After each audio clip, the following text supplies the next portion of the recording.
नमस्कार दोस्तों, crime alert channel पे एक बार फिर से आपका स्वागत है। दोस्तों, आज हम आपको क्राइम की दुनिया में से एक और वारदात आपके समक्ष पेश करेंगे।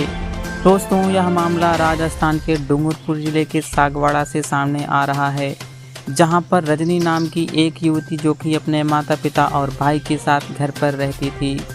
दोस्तों, रजनी के बड़े होते ही गाँव के भौरे उस पर डेरा डालने लगे। दोस्तों, रजनी की चढ़ती जवानी को खिलती हुई कली की तरह को जवानी को देखकर किसी की भी नीयत खराब हो जाती थी। दोस्तों, रजनी भी चढ़ती जवानी की खिलती हुई कली को लेकर सबके साथ वक्त बिताने लगी। किसी को शाम, किसी को दोपहर और किसी को रात में से ठुकवाने लगी। दोस्तों, कुछ टाइम ऐसे ही चलने के बाद वह अपने पिता हेमंत जोशी की हत्या करवा देती है।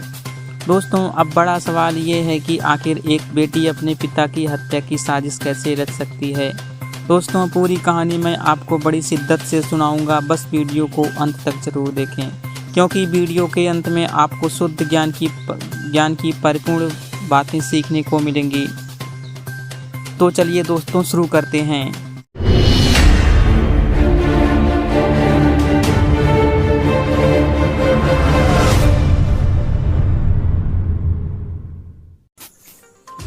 दोस्तों, यह मामला राजस्थान के डूंगरपुर जिले के सागवाड़ा गांव से सामने आ रहा है, जहां पर हेमंत जोशी अपने पत्नी सुशीला और 2 बच्चों मुकेश और रजनी के साथ रहते थे।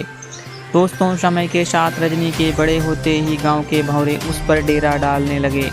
दोस्तों, रजनी भी खिलती हुई कली की तरह जवानी को लेकर बारी बारी से सबके साथ वक्त बिताने लगी। किसी को शाम, किसी को दोपहर और किसी को रात में ठुकवाने लगी।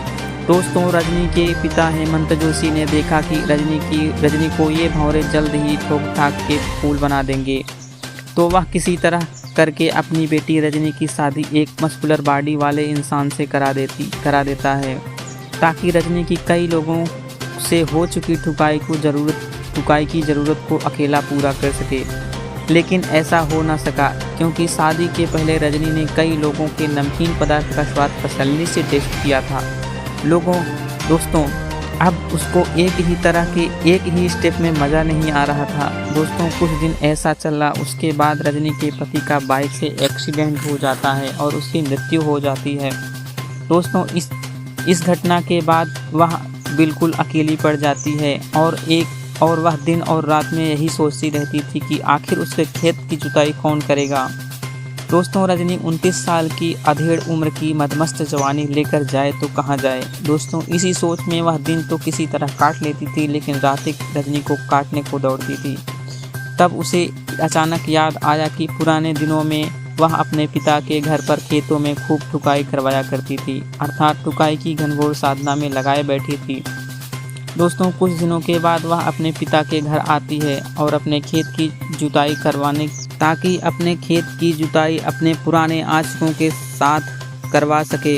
अर्थात घर आते ही ठुकाई की घनघोर साधना में लिप्त होते ही उसकी आत्मा तृप्त हो गई, क्योंकि इतना दिन के बाद एक हवस की प्यासी विधवा महिला को जब दोपहर, रात और दिन में तीनों टाइम ठुकाई करने के बाद वह उस चरम की सुख की प्राप्ति का अनुभव करती है। दोस्तों, अर्थात एक ही नहीं, अलग अलग प्रेमी से अलग अलग टाइम में अलग अलग स्टेप के साथ आहें भरती हुई ठुकाई की जाती है, तो वह रजनी का रोम रोम तृप्त हो जाता है और वह आशीर्वाद देती है अपने प्रेमी को।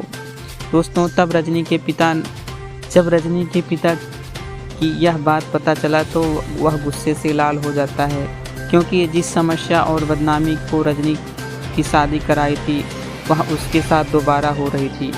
इस पर हेमंत जोशी ने झल्ला कर अपने बेटी रजनी को चाय में जहर मिलाकर जान से मारने की कोशिश करता है।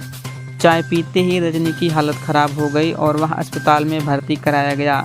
जब रजनी का पता चला कि उसके पापा ने ही उसकी चाय में जहर मिलाया था, तो वह अपने पापा से बदला लेने के लिए अपने सबसे प्रिय ठुकाई ऑपरेटर दीपक और अपने भाई मुकेश जोशी को मां सुशीला के साथ मिलकर अपने पिता हेमंत जोशी की हत्या करवा देती है और पुलिस से बचने के लिए पिता का शव सड़क के किनारे रखवा देती है।